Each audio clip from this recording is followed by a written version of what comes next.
உங்கள் எல்லாத்துக்கும் வணக்கம். நான் எதை பற்றி பேச போகிறேன்னு பார்க்குறீங்க. பார்லிமெண்ட் நடந்த ரணகலத்தை தான் பார்த்து போகிறேன். தர்மேந்திரன் தமிழர்கள் நாகரமற்றவள்னு சொல்லியிருக்காரு. ஸோ அது ஒரு பக்கம் பேசிகிட்டு இருக்குது. மும்மொழி கொள்கையை ஏற்றுக்கிட்டா நிதி தருவன்னு வர தோரணையிலையும் சொல்லியிருக்காரு. ஸோ தமிழர்கள் படிப்பறியக்கூடாது, தமிழர்கள் முன்னேறக்கூடாதுன்றதுல ஒரு இதில் பாஜக இருக்குன்ற இதில் தெளிவாக சொல்லி தமிழர்கள் நாகரிகமற்றவர் சொல்லிவிட்டு அதுக்கப்புறம் ஜகா வாங்கிட்டார் வார்த்தையை. ஸோ வித்ரா இது ஸ்பேர்டுன்னு சொல்லி ஜகா வாங்கிட்டார். சரி, நான் கேட்குறேன், இந்த மும்மொழி கொள்கையால் வட இந்தியா சாதிச்சது என்ன, அலைஞ்சது என்ன நான் சொல்லிட்டா? ஒன்றும் கிடையாது.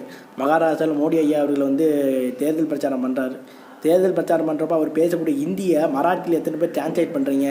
கிடையாது. குஜராத்தில் பேசுகிறவர், ஹிந்தியில் பேசுகிறவர், எதில் பேசினாலும் மக்கள் அங்கே குஜராத்தி அழிஞ்ச ஹிந்தியில் பேசினாலும் மக்கள் ஆகா ஓன்னு பார்க்குறவங்க இருக்காங்க. அதே மாதிரி ஒடிஷாவில் போய் ஐயா மோடி அவர்கள் பிரச்சாரம் பண்ணுறாங்க. அந்த பேச்சை ஒடியா லாங்குவேஜில் யாரும் டிரான்ஸ்லேட் பண்ணுறது, ஹிந்தியில் தான் பார்க்குறீங்க. அதே மாதிரி வெஸ்ட் பெங்கால், அங்கேயும் பெங்காலியில் யாரும் டிரான்ஸ்லேட் பண்ணுறீங்க கிடையாது, எல்லாமே ஹிந்தியில் தான் பண்ணுறீங்க. தென்னிந்திய மாநிலங்கள்லேயும் அதே கதி தான். கர்நாடகா, அதுக்கப்புறம் தெலுங்கானா, அதுக்கப்புறம் ஆந்திரா, இது மாதிரி ஏரியாக்களில் இந்திய பிரதமர் மோடி அவர்கள் பிரச்சாரத்தை நீங்கள் ஹிந்தியில் டிரான்ஸ்லேட் பண்ணுறது கிடையாது. தமிழ்நாட்டில் மட்டும்தான் மோடி ஐயா அவர்களுடைய பேச்சை தமிழில் டிரான்ஸ்லேட் பண்ணுற டிரான்ஸ்லேட்டர் நம்ம எச்ராஜா போன்றவர்கள் இருக்கிறாங்க. அதுக்கப்புறம் பாண்டிச்சேரிலையும் பண்ணுறவங்க இருக்கிறாங்க. ஸோ இந்த நிலைமை தான் நாங்கள் கேட்குறோம். காரணம் என்னென்னா, நான் ஹிந்தியில் இந்த மகாராஷ்டிராவில் ஹிந்தியில் தான் பேசுவோம், நீ அதை கேட்டு தான் ஆகணும்னு அவர் உங்களுக்கு ஆர்டர் போடுற மாதிரி இருக்குது. உங்கள் மண்ணில் உங்கள் மொழியில் பேசாமல் அவர் ஹிந்தியில் பேசுகிறார். மராட்டிய சிவாஜிக்கு தான் இங்கே கொடுக்குற மரியாதையா?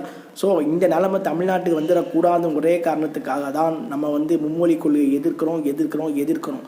அதை முதல்ல எல்லோரும் புரிஞ்சுக்கோங்க, ஓகேவா? இந்த மும்மொழி கொள்கையால் என்னென்னா, வட இந்தியாவில் பீகார், உத்தரப்பிரதேசில் 3 லாங்குவேஜ் படிக்கிறது கிடையாது அவங்க. அதனால் பின்னோக்கி தான் இருக்காங்க. பொருளாதாரமும் அந்தளவு பேக்ரவுண்டு கிடையாது. நம்ம தமிழ்நாட்டில் 2 மொழி நம்ம கற்றுட்டு அமெரிக்கா, லண்டன் நம்மளுடைய டார்கெட்டை தேசம் விட்டு தேசம் போடுற மாதிரி தான் இருக்க தவிர மாநிலம் விட்டு மாநிலம் போடுற மாதிரி கிடையாது. ஸோ அந்த நிலைமையை தமிழர்கள் அடையக்கூடாதுன்ற ஒரு நோக்கத்தில் நம்ம மத்திய செய்கிறதுன்னு நான் சொல்லிக்க விரும்புகிறேன். ஏன்னா இவங்களோட இது எல்லாமே இந்த காங்கிரஸுக்கு தெரியும். இந்தி மொழியை திணித்தா என்னென்ன நடக்குன்றது விளைவு அவங்க 67 அடைஞ்சிட்டாங்க. அதனால் தமிழ்நாட்டை பொறுத்தவரை மற்ற மாநில மும்மொழி கொள்கை அவங்க சொன்னால் கூட தமிழ்நாட்டை பொறுத்தவரை அவங்க பேக் தான் வாங்குவோம். இதனால் அவங்க இழந்தது என்னன்னு நல்லா அவங்களுக்கு தெரியும்.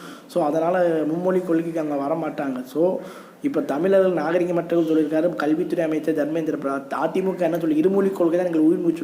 பாஜக என்ன சொல்லுது, மும்மொழி கொள்கை தான் நாங்கள் அமுல்படுத்தும். 2027 என்டிஏ கூட்டணி. இப்போ அதிமுக பாஜக கூட்டணி வச்சா மும்மொழி கொள்கை எப்படி பாஜக அறிமுகப்படுத்தும்? இருமொழி கொள்கை எங்களை உயிர் மூச்சு சொல்கிறோம். அதிமுக எப்படி பாஜக கேட்டுங்கிறோம்? 2 பேரும் கூட்டணி வச்சா அப்படின்னா இருமொழி கொள்கை அதிமுக அரசு அமல்படுத்துமா? இல்லை மும்மொழி கொள்கையை அதிமுக கூட்டணிகளுக்கு அந்த பாஜக அமல்படுத்துமா? சப்போஸ் வெற்றி பெற்றால் சிந்திங்க மக்களே, இங்கே உங்களுக்கு நல்லா புரியும்.